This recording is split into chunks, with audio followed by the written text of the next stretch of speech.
자, 안녕하세요 학생 여러분. 자, 이번 시간에 여러분들과 물리량과 측정이라고 하는 주제를 가지고 여러분들과 한번 같이 생각을 해볼 거예요. 이게 이번 시간에 진행될 학습 목표예요. 그리고 여기 있는 거는 6가지 정도로 간략하게 이렇게 세부 목차를 나눴는데, 이건 여러분들이 한번 주관적으로 봐도 대략 감은 있을 거예요. 그래서 저는 어떻게 설명을 할 거냐면, 먼저 SI 단위에 대해서 설명을 할 거예요. SI 단위가 7가지가 있다라고 하는 거는 여러분들이 아마 잘 알고 있을 거예요. 그 7가지는 지금 여기에 이렇게 써 있어요. 근데 개정된이라고 앞에 이거 붙인 이유는 뭐냐면, 이 SI 단위가 작년에 새로 시행이 됐어요. 시행이 돼서 여기는 킬로그램이나 암페어, 켈빈, 그리고 몰이라고 하는 단위가 새롭게 정의가 됐어요. 그런데 우리는 어떻게 생각할 거냐면은, 여러분들은 지금 우리가 역학특위를 다룰 거예요. 그 역학특위라고 하는 자체는 누가 만들었냐면, 여기 있는 뉴턴이 만들었다라고 하는 거는 여러분들이 잘 알고 있을 거예요. 근데 우리의 주제가, 지금 이 영상의 주제는 뉴턴 역학법칙을 다루는 거기 때문에 이 7가지 SI 단위에 대해서 킬로그램, 미터, 초에 대해서 한번 생각을 해볼 거예요. 그리고 여기 SI 적도화라고 하는 게 있는데, 저 적도화라고 하는 자체는 우리가 어떤 숫자를 나타내는 할 때, 물리량이라고 하는 자체는 어떤 숫자와 단위로서 표현이 되는 거잖아요. 근데 숫자가 엄청나게 커요. 엄청나게 큰 양을 다뤄야 돼요. 이때 그 양을 쉽게 다루기 위해서 단위 옆에 붙여주는 거예요. 바로 거기에 대해서 생각을 해볼 거예요. 그리고 유효숫자는 양쪽에 나와 있는데, 유효숫자는 여러분들이 과학적인 표기법에서 상당히 중요해요. 우리가 어떤 실험으로 값들을 측정을 했거나 또는 어떤 계산을 할 때, 물리적인 계산을 할 때 우리는 유효숫자를 고려를 해서 답변을 해줘야 되잖아요. 그래서 간략하게 먼저 유효숫자에 대해서 한번 생각을 해보고, 그리고 더하기, 빼기, 곱하기, 나누기 계산에 대해서 한번 알아보고, 그리고 실제 측정을 했을 때 유효숫자를 고려해서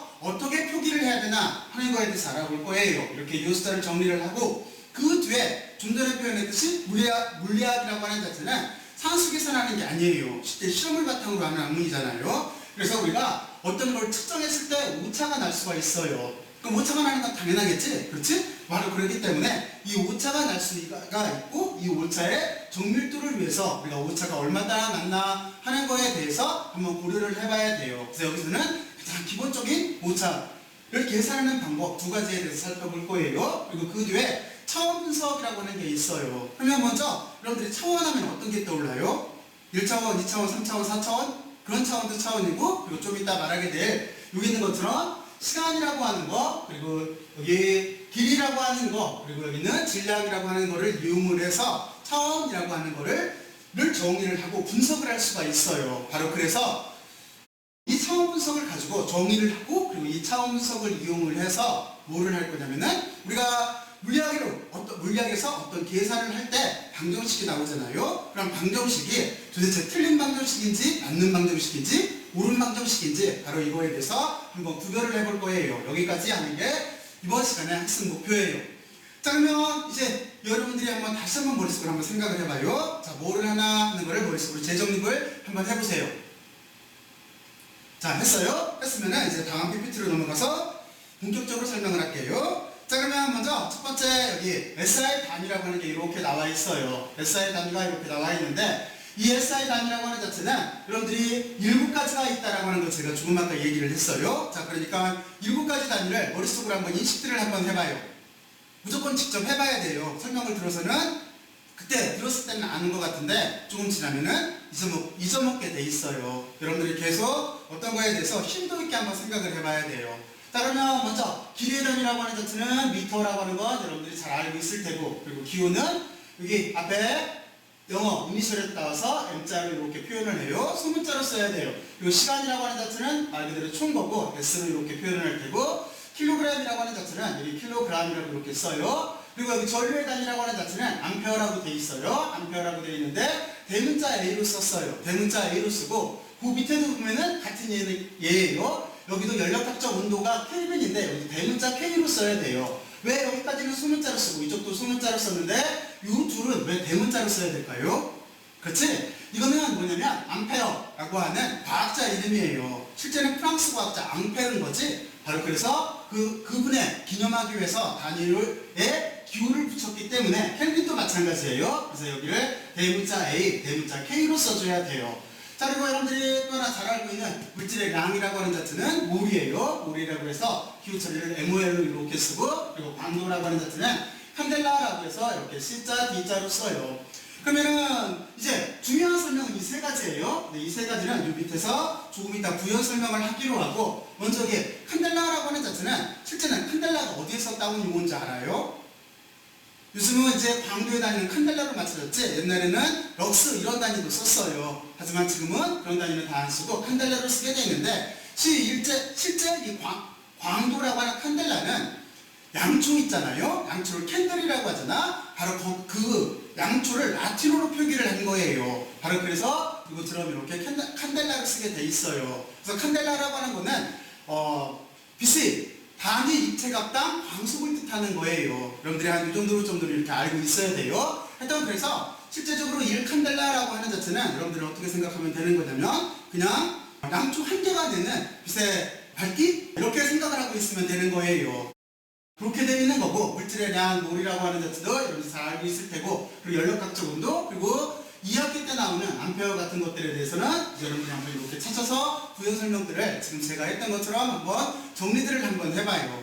자, 그런데 이제 여러분들은 아까도 말했지만 중요한 것들이 있어요. 중요한 것들이 어떤 거에 대해서 생각을 해봐야 되는 거냐면, 여기 길이, 시간, 질량에 대해서는 여기를 조금 한번 생각들을 해봐야 돼요. 어떻게 생각을 해봐야 되는 거냐면, 여러분들이 지금 여기서 봐서 알겠지만 추라고 하는 거의 정의는 실제는 어떻게 정의를 했을까요? 먼저 이걸 먼저 물어보면은 추는 도대체 어떻게 정의가 돼 있을까요? 이 추라고 하는 자체는 실제는 이거였었어요. 원래는 우리가 태양일을 쓸 때, 그러니까 자전부터 얘기를 할게요. 지구가 자전을 하잖아요. 바로 그래서 우리는 어떤 식으로 추를 정의한 거냐면, 하루는 24시간이라고 놓고, 그리고 분은 1440분인 거잖아요. 24에다 60을 곱하면, 그리고 초라고 하는 자체는 86,400 총거잖아요. 바로 그거 분의 1 해가지고 원래 초를 정의를 했었어요. 그런데 이렇게 태양일을 기준으로 생각을 해보면은 오차가 많이 나요. 그래서 그 뒤에 1956년경에 이거를 공전주기로, 지구의 공전주기로 한번 변경을 했었어요. 그런데 역시나 오차가 많이 나서 1967년 3차 국제도량형 총회라는 게 있어요. 이거는 여기는 SI단이라고 하는, 여기를 먼저 처음에 제정한 나라가 프랑스이기 때문에 프랑스에서 열리는데, 국제도량형 협회에서 이 초라고 하는 자체를 1967년 13차 국제도량형 회의에서 이렇게 하면은 오차가 많이 나니까 그렇게를 하지 말고 원자 천위선을 이용을 해서 계산을 하자, 그거로 정의를 하자, 이렇게 된 거예요. 그래서 그때 제시됐던 원자가 여기 있는 것처럼 세슘 133이에요. 왜 세슘 133으로 초를 정의할 생각을 했냐면, 실제 세슘은 한 40개 정도 동위원소를 가지고 있어요. 동위원소가 꽤 많은 거죠. 많은데 여기 세슘 133번만 가장 이렇게 자연 상태에서 안정된 천연 동위원소예요. 그래서 이 세슘의 천위 주기설을 가지고 1초를 정의한 거예요. 그러면 여러분들이 다른 말들을 이렇게 읽어보면 이해가 갈 테고, 아직 이제 과학의 초기 단계라고 한다면은, 여기 세슘 원자에 대해서는 제가 지금 설명을 했고, 그리고 바닥 상태에 있는 두 초미세 준위 사이의 전위에 대응되는 복사선이라고 되어 있는데, 이건 뭐냐면 이제 양자역학적으로 원자를 해석할 때 보면은 원자라고 하는 자체는 이게 그라운드 스테이트라고 하는 안정한 상태하고 익사이트 스테이트라고 하는 들뜬 상태가 있어요. 그리고 여기 초미세 구조라고 하는 자체는 그런 선을 또 한 번 분석을 하면은 그 하나의 선이 이렇게 갈라져요, 준위가. 그래서 그거를 하이퍼파인 구조라고 해서 초미세 준위라고 해요. 그 초미세 준위가 잘 정의가 되어 있는 거예요. 여기 있는 것처럼 9192, 631, 770, 실제는 여기가 헤르츠예요. 헤르츠라고 하는 이 주기로 잘 딱 정의가 되어 있는 거예요. 그래서 인간이 바로 여기 세슘 원자에 이렇게 안정된 중위선, 이걸 이용을 해서 1초로 정의를 한 거예요. 그러니까 원자가 에너지를 받게 되면은 여기 미세 구조에서 그라운드 스테이에서 들뜬 상태로 원자가 올라가는, 갔다가 돌아오는 시간 자체가 이것처럼 91억 9천이니까 엄청나게 빨리 움직이는 거죠. 1초 동안. 그러니까 사실은 1초의 정인데 거꾸로 말하면 이건 뭐죠? 1초 동안 바로 이 세슘 원자 133의 초미세 준위 자체에서 에너지를 받게 되면은 91억 9천 번을 진동한다는 소리예요. 그러면 이게 헤르트니까 그거의 역수가 뭐겠어요? 주기겠죠? 그렇지? 주기는 초니까 바로 그렇게 초를 정의를 한 거예요. 자, 그리고 또 한 가지 여기 있는 거 보면은 미터라고 하는 게 있어요. 이게 이해하기가 제일 쉽겠지? 그럼 여러분들이 어떤 길이를 정의를 할 때는 어떻게 정의를 했겠어요? 이거는 S 이퀄 VT라고 하는 식에서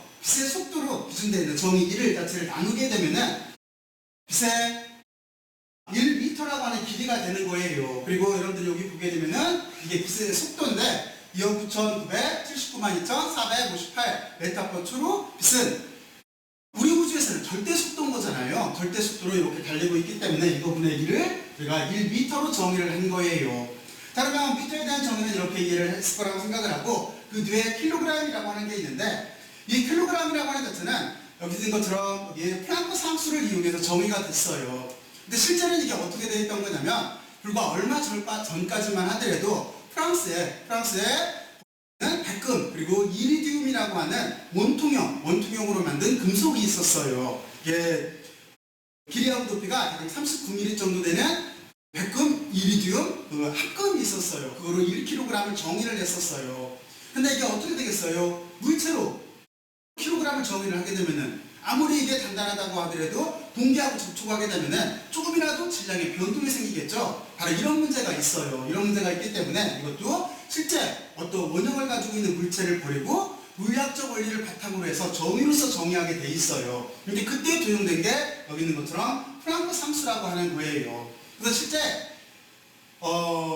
그러니까 지금 입장으로 보게 되면은 여기에 있는 7가지 모든 단위가 물리적 원리를 바탕으로 정의가 된 거예요. 예전에는 모양이 있었어요. 아까도 말했지만 여기 C라고 하는 자체가 1m를 진국 속에서 빛의 속도의 역수라고 했는데, 그죠? 이렇게 나눈 거라고 했는데, 실제는 이것도 이렇게 나무 모형으로 이것처럼 여기 잣대가 있다라고 한다면 1m를 이렇게 정의한 게 원래 원기였었어요. 하지만 이것도 열을 받으면 길이가 늘어나거나 추워지면 길이가 줄어들겠죠? 열 팽창을 할 수밖에 없으니까 바로 그런 문제 때문에 이렇게 다 물리적 원리를 바탕으로 해서 새로 정의를 했어요.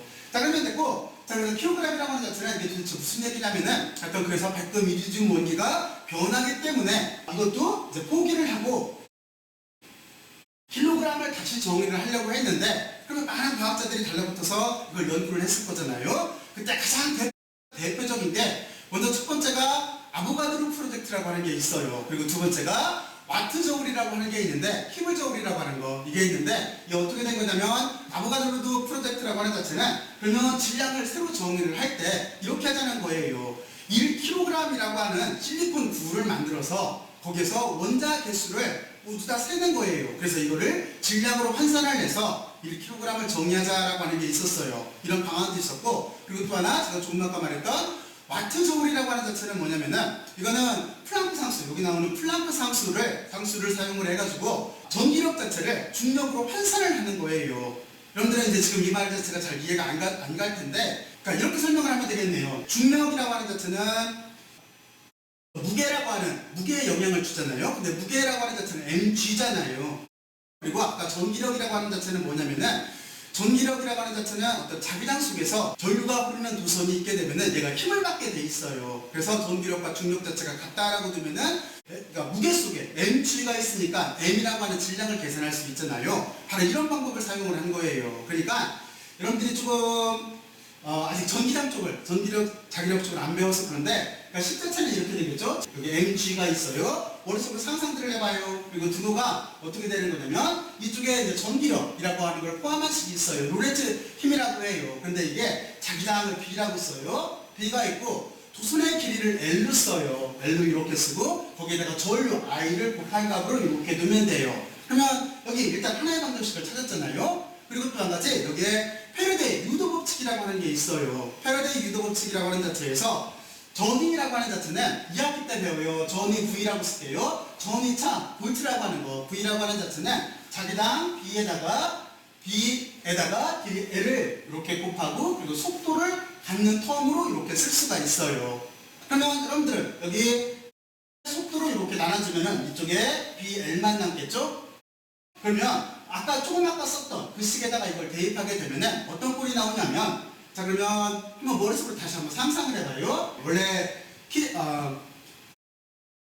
키블 저울이라고 하는 자체가 전류와 전압을 정밀하게 측정되게 하게 돼 있는 거예요. 그러니까 전류와 전압을 먼저 얘기를 할게요. 그러면 조금 아까 그 식은 V라고 하는 전이차 VI라고 하는 식은 VI는 이쪽에 mg가 있을 테고 넘무수입 속도가 있을 테니까 V꼴로 이렇게 되는 거예요. 그러면 나머지 것들은 다 결정이 될 테고 여기에 질량 자체가 있죠. 바로 그 질량을 이용을 해서 잴 수 있는 게 킬로저울이라고 하는 거예요. 그래서 이거를 또 하나 와트저울이라고도 해요. 바로 이렇게 경쟁을 했는데 결국에는 어느 쪽으로 선택이 됐냐면은 와트저울 쪽으로 선택이 됐어요. 와트라고 하는 자체는 실제 여기 VI니까 여기 전류에다 전압을 곱한 이 차원이 이따가 차원이 나오겠지만 이 차원이 인류를 뜻하는 전력을 뜻하는 와트를 뜻해요. 그리고 이쪽도 힘에다가 속도를 곱한 거죠. 중력이라고 하는 mg라고 하는 중력에다 속도를 곱한 거죠. mgv니까 그렇죠? 바로 이것도 와트를 뜻해요. 쉽게 말해서 인류를 뜻해요.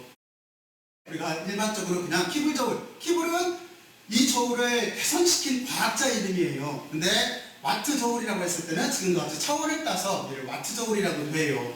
자, 그러면 여러분들이 하여튼 이런 식으로 정의가 돼 있어요. 그래서 여기서 여러분들은 어떤 생각을 해야 되는 거냐면 다시 한번 정리를 하게 되면은 킬로그램이라고 하는 자체는 플랑크 상수를 사용해서 전력과 중력이 같다라고 놓고 이걸 정리해 나가면은 이 원리 자체가 나오게 돼 있어요. 그러면 플랑크 상수는 도대체 어디에 들어가 있냐면 여기에서 전압과 전류를 잴 때 여기에 조셉슨 상수라고 하는 게 있고 폰 클라우징 상수라고 하는 게 있어요. 이 상수 속에 플랑크 상수라고 하는 이 H가 포함되게 돼 있어요. 이거죠? 그리고 이 플랑크라고 하는 과학자는 누구냐면 혹시 아는 학생 있어요? 맞아요. 독일의 과학자예요. 독일의 1900년도 초에 독일의 유명한 과학자예요. 그래서 이 플랑크가 두 가지를 잘 발견을 했다고 해요. 하나는 뭐냐면 여기 있는 플랑크 상수 H를 발견해서 여러분들이 들어봤을 거예요. 양자역학이라고 하는 거에 폼을 열어요. 그때 이 H가 들어가 있으면은 양자역학이라고 하는 물리학의 최첨단 과학이 되는 거예요. 여러분들이 지금 배우고 있는 거는 고전 과학인 거고. 자, 그리고 또 한 가지는 뭐냐면 이분이 바로 아인슈타인을 발굴을 했어요. 축구청에서 아인슈타인이 근무할 때 쓴 그 논문을 보고 오, 얘가 대단한 통찰력이 있구나 하고 해서 아인슈타인을 대학교로 데리고 온 사람이 여기는 플랑크예요. 막스 플랑크라고 해요. 독일에 가면은 이 플랑크 연구소가 많이 있어요. 자, 그러면 이렇게 킬로그램을 이렇게 킬로그램까지 알아봤어요. 그러니까 킬로그램은 이 뜻에서 보면은 어떻게 되는 거냐면 줄이니까 단위로 쓴 거예요. 여기는 플랑크 상수라는 답이고 단위로 에너지가 여기 있는 질량과 같다라고 하는 거예요. 그러니까 에너지, 질량 등가 원리를 기반으로 해서 만든 거예요. 이 부분에 대해서는 여러분들이 한 이 정도만 알아놓고 있고, 그리고 중요한 거는 여기는 세 가지 단위를 잊어버리면 안 돼요. 일단 단위는 기호 처리하고 단위의 의미는 좀 신경들을 써놔야 돼요. 그리고 이런 정리 하나하나 하는 게 엄청나게 어려워요. 어려우니까 여러분들도 한번 관심 있는 학생들이 한번 저게 뭐 쭉 스토리부터 시작해서 한번 찾아봐요. 자, 이제 다시 이어서 설명을 해죠. 여기 SI 적도화라고 하는 게 있어요. 저 SI 적도화라고 하는 게 있는데 이렇게 보면은 글자 크기가 잘 안 보여서 그 다음 장 PPT로 좀 크게 만들어 봤어요. 그래서 여기를 이렇게 잠깐 바꿀게요. 자, 그러면 SI 적도화라고 이렇게 되어 있는데 이거는 뭐냐면은 아까 여러분들한테 잠깐 부연 설명을 했듯이 우리가 어떤 물리적으로 측정을 하거나 계산을 하거나 했을 때 그러니까 실험을 하고 이론을 전개시키거나 했을 때 엄청나게 큰 숫자 같은 것들을 다루게 돼 있어요. 그랬을 때 우리는 거기에 적도를 사용을 해서 이거를 편하게 또는 쉽게 다룰 수가 있어요. 그러니까 SI 적도라고 하는 자체는 단위의 결합을 해가지고 그 단위의 결합을 해서 이거의 배량이나 또는 분량 같은 것들을 나타내는 거예요. 배량이라고 하는 자체는 커지는 수 369로 나가잖아요. 369로 커지는 수, 분량이라고 하는 자체는 마이너스 3, 마이너스 6, 마이너스 9처럼 이렇게 작아지는 숫자에 대해서 이렇게 표현을 하는 거예요. 예를 들면 이렇게 되겠죠. 만약에 여러분들이 1kg 이렇게 써도 되는데 실제는 이거를 똑같은 양을 어떻게 쓸 수가 있어요? 10의 3승 그램 이렇게 써도 되는 거잖아요. 이때 그램 앞에 붙어있는 단위 앞에 있는 10의 3승 이거를 우리가 적도라고 하는 거예요.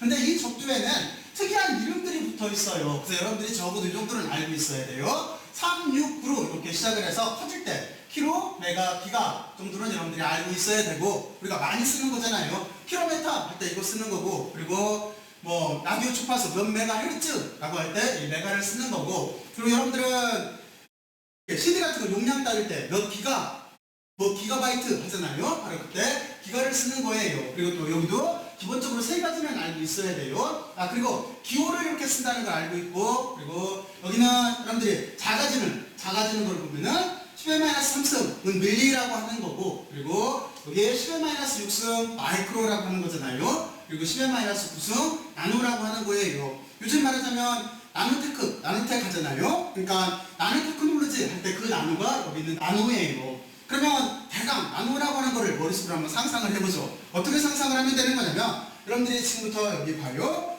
여기 줄자가 있어요. 줄자로 대강 1m가 이만큼 정도 되네. 이만큼. 자, 그러면 이거를 10분의 1로 줄여요.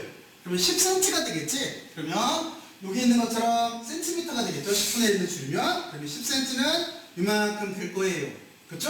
자, 그러면 그 10cm를 다시 10분의 1로 줄여요. 그러면 이만큼 되겠죠? 이거는 1cm가 될 거예요. 그러니까 얘로 하기는 지금부터 좀 불편하니까 여기 보면은 버니어 캘리퍼스가 있어요. 버니어 캘리퍼스로 약 한 1cm 정도는, 여기 있는 것처럼 1cm 정도는 이만큼 정도 되네요. 요 사이에요. 그러면 1밀리라고 하는 자체는, 여기는 밀리를 읽을 수가 있어요. 밀리라고 하는 자체는 1cm를 다시 10등분 하면 되는 거니까 1밀리는 혹시 보일지 모르겠네. 지금 요 둘 사이 약간 떨어진 거 보여요? 이렇게 정했을 때 지금 1mm는 요 둘 척이라고 하는데 요 사이에 간격 자체가 이게 1mm 정도 돼요. 그러면 거의 달까말까하죠? 거의 단 것처럼 보일 거예요, 여러분들 눈에는. 자, 그러면 1mm까지 여러분들은 감을 잡았어요. 1m, 그리고 이만큼 10cm, 그리고 1cm, 그리고 손에 달까말까 1mm. 자, 그러면 그 1mm를 천등분을 해요.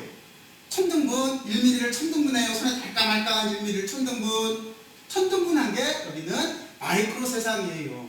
자, 그러면 그 마이크로 중에 하나를 다시 잡아서 다시 얘를 천등분해요. 그러면 그게 1나노의 크기예요. 그럼 어느 정도 작는지 머릿속으로 상상할 수 있죠? 자, 그리고 이 나노를 한 칸, 나노 한 칸, 그러니까 1mm를 천등분한 게 마이크로고, 마이크로를 다시 천등분하면 나노예요. 이 나노를 다시 10등분을 해요. 10등분을 하게 되면은 이게 원자 크기예요. 1옹스트럼이라고 해요. 그러니까 그게 원자 크기 정도가 돼요. 자, 그래서 여러분들이 적어도 여기 있는 것처럼 킬로메가기가, 그리고 여기 밀리, 마이크로, 나노 정도는 알고 있어야 돼요. 밀리, 마이크로, 나노 정도는 기울을 쓸 때 이렇게 알고 있어야 돼요. 자, 그러면 만약에 SI 적도에 대해서는 여러분들하고 이렇게 알아보고, 그리고 아까 앞쪽에 있는 PPT를 보게 되면은 여기서 또 한 가지 어떤 생각을 해봐야 되는 거냐면, 자, 그러면 다시 이쪽으로 와서 이제 여기 SI 적도가 이렇게 있고, 그리고 또 하나 우리가 U 숫자에 대해서 한번 생각을 해볼 거예요. 이 U 숫자라고 하는 자체는 우리가 어떤 물리학에서 특정값이라고 하는 자체는 실험적 오차 범위 내에서 의미를 갖는 거잖아요. 그래서 이 U 숫자를 수학적으로 결정하는 것도 중요한데 특정에서 결정하는 것도 엄청나게 중요해요. 왜냐면 특정 오차라고 하는 게 있는데, 그러니까 특정 오차가 작을수록 특정 결과를 더 믿을 수가 있는 거잖아요. 그렇잖아요. 바로 이런 거를 우리가 U 숫자, 그리고 특정이라고 하는 개념에서 여러분들은 한번 유추해서 한번 생각들을 해봐야 돼요.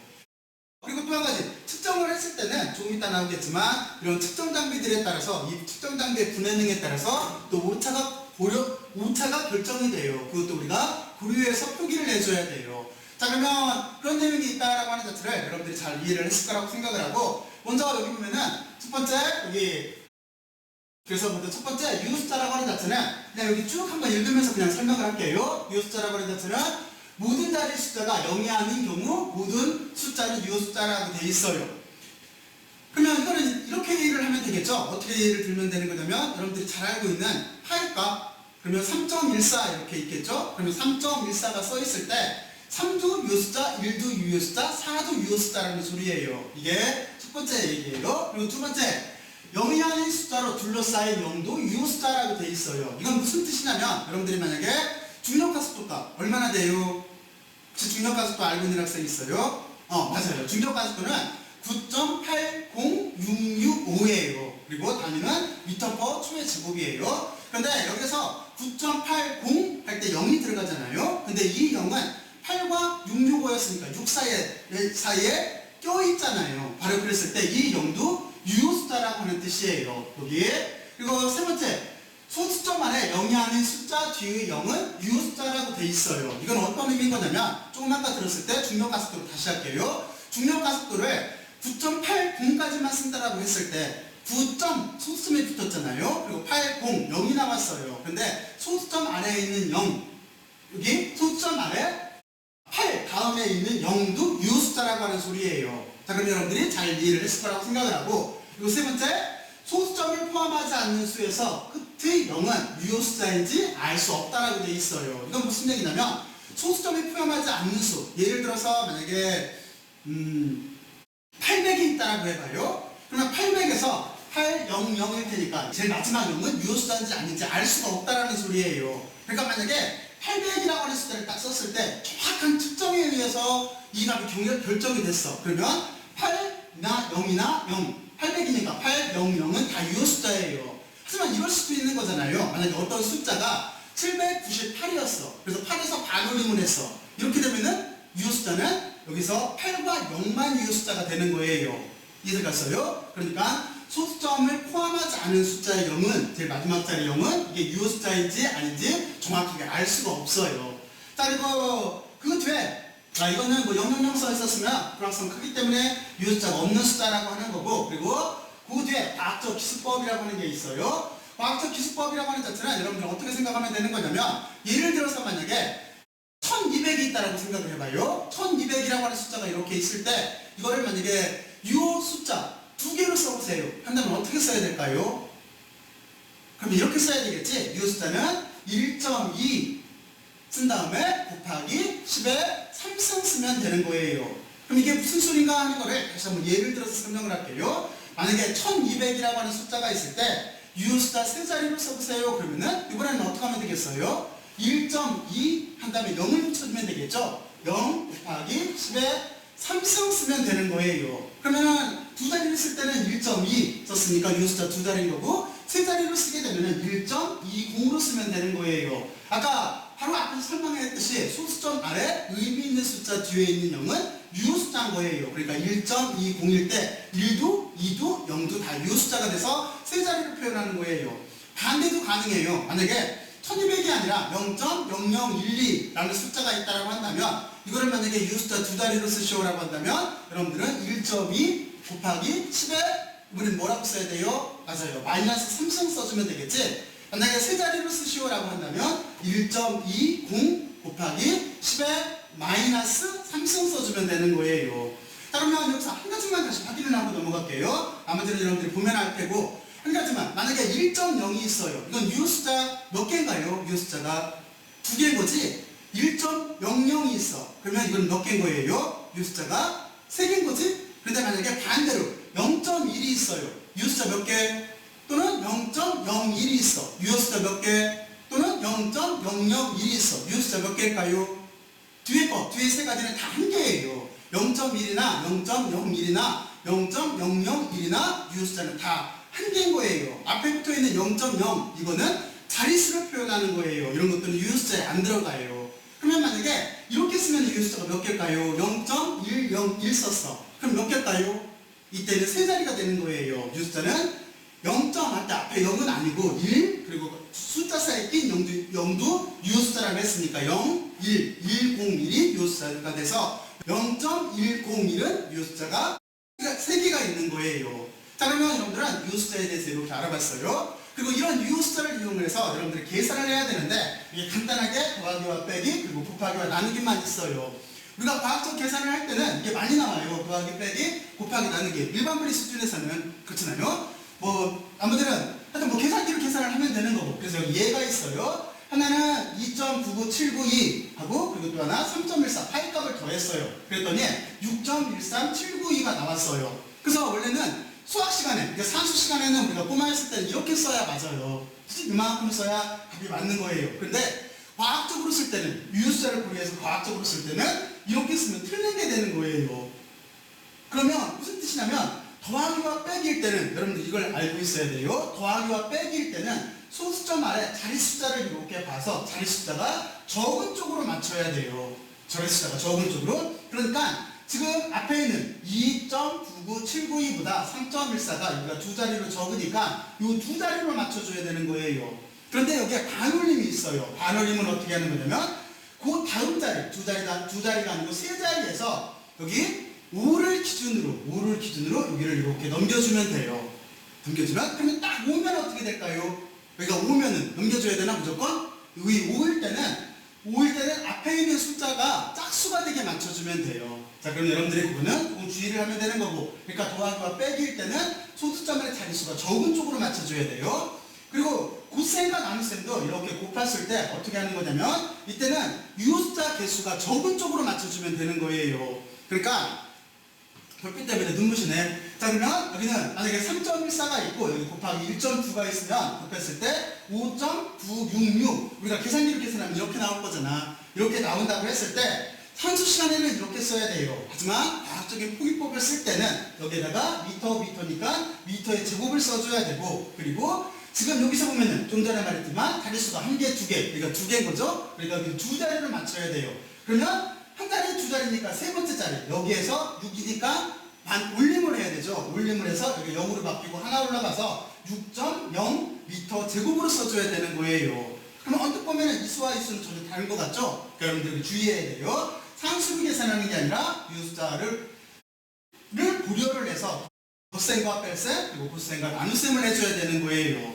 자, 그러면 여러분들은 여기까지 이렇게 알아봤어요. 자, 그리고 그 뒤에 이제 이쪽으로 다시 이렇게 넘어가서 여기 이제 측정과 유효숫자라고 하는 게 있고, 오차 계산 쪽을 이렇게 알아볼게요. 자, 그러면 먼저 여기 측정과 유효숫자라고 되어 있는데 이건 이거예요. 만약에 여러분들이 어떤 자 같은 걸 이용을 해서 어떤 길이를 쟀다라고 이렇게 생각을 한번 해봐요. 그랬는데 이쪽은 분해 능이 센티미터인 자예요. 다시 말해서 이렇게 1cm, 1cm만큼 분해 능을 갖는 자예요. 그리고 이쪽은 분해 능이 미리인 자예요. 그러니까 한 등분을 우리가 미리니까 다시 10등분해서 간격을 갖고 있는 자예요. 그러면 우리가 표기를 할 때는 이렇게 써줘야 돼요. 만약에 지금과 같이 이만큼 높이를 재했다라고 했을 때 이거는 13쪽에 가까우니까 여기는 13cm로 써줘야 돼요. 그런데 이쪽에서는 어떻게 써요? 이쪽은 여기를 미리로 분해를 하고 있기 때문에 만약에 여기에 딱 맞다라고 한다면 여기는 13.8이 아니라 12.8인 거죠. 여기가 12.8이에요. 여기가 5, 6, 7, 8이니까 12예요. 13이 아니라 12.8cm를 써주면 되는 거예요.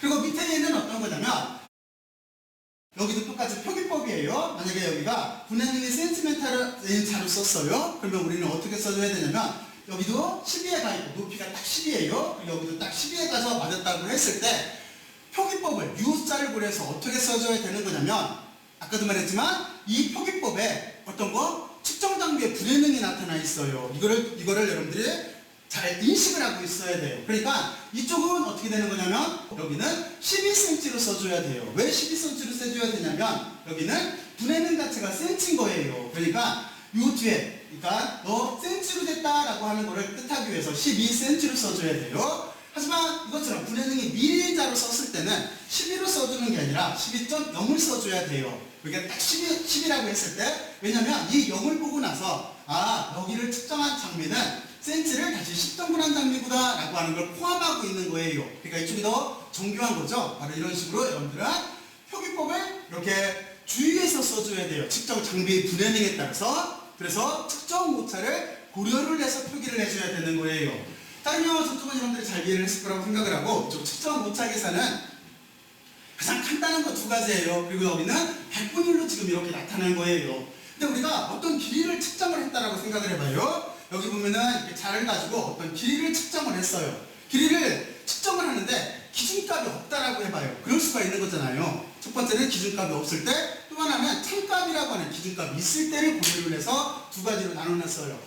만약에 기준값이 없다라고 한다면, 참값이 없다라고 한다면 우리는 어떻게 계산을 해야 되는 거냐면 두 값의 차이를 가지고 평균값으로 나눠줘서 100을 이렇게 곱해서 측정 오차를 계산을 해줘야 돼요. 그래서 만약에 어떤 이런 막대를 두 번 측정을 했더니 하나가 100.8cm가 나왔고 그리고 또 하나가 101.8cm가 나왔다라고 한다면 두 값의 차를 빼주면 되겠죠? 그리고 여기에 절대값이 붙어 있어요. 그러니까 플러스 마이너스 고려하지 말고 절대값이 이렇게 붙어 있고, 그리고 이거를 평균으로 두 값을 더해서 2로 나누면 평균이 되겠죠? 평균으로 이렇게 나누고 우리는 백분율로 표기를 했을 때 이해하기가 쉬워요. 그러니까 이를 곱하기 100에서 이렇게 백분율로 써주면 되는 거예요.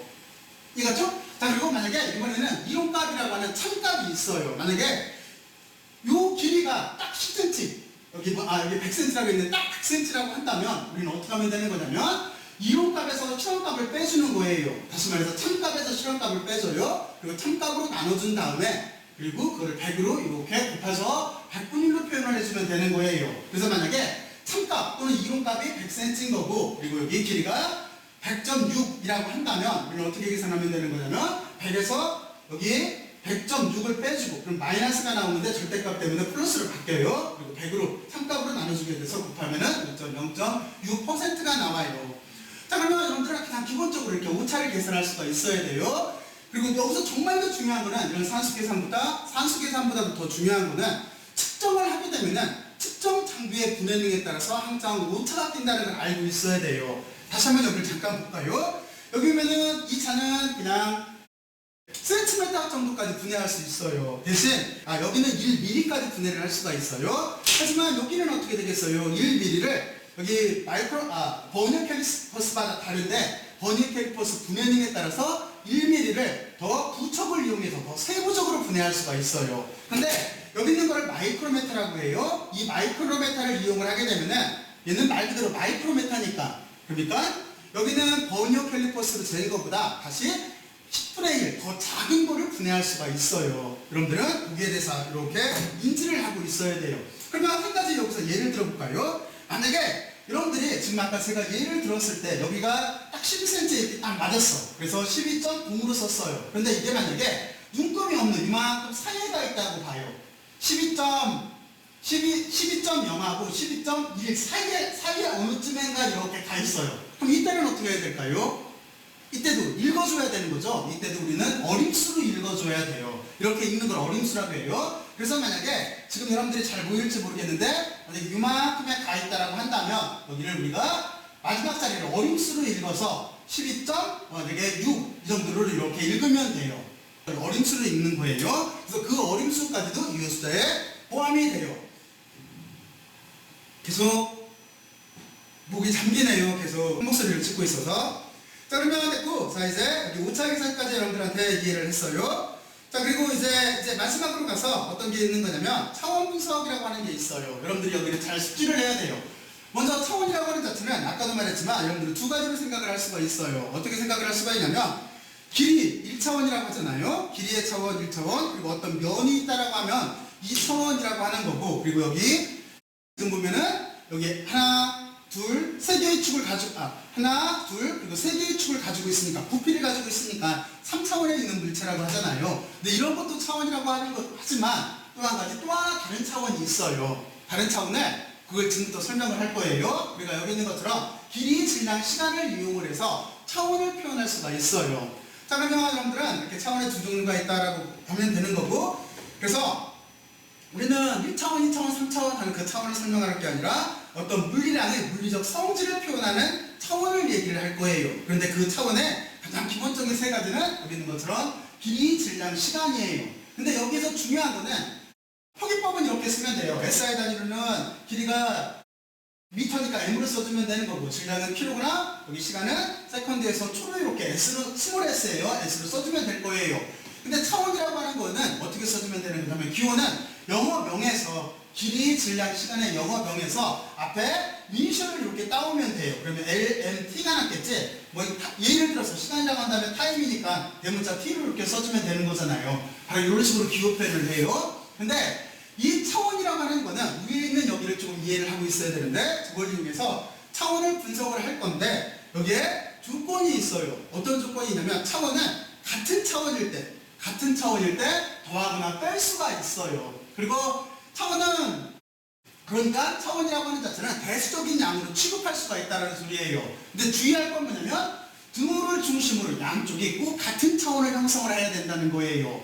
차원이 다를 때는 양쪽을 더하거나 빼거나 등등등을 할 수가 없어요. 항상 등호를 중심으로 여기는 오른쪽 텀과 왼쪽 텀이 항상 같은 차원을 가지고 있어야 돼요. 여기를 명심하고 있어야 돼요. 자, 그리고 몇 가지 예만 볼까요? 두 가지 예가 있는데 첫 번째는 우리가 속도, 가속도, 힘, 이를 여기는 SI 단위와 차원으로 쓴 거예요.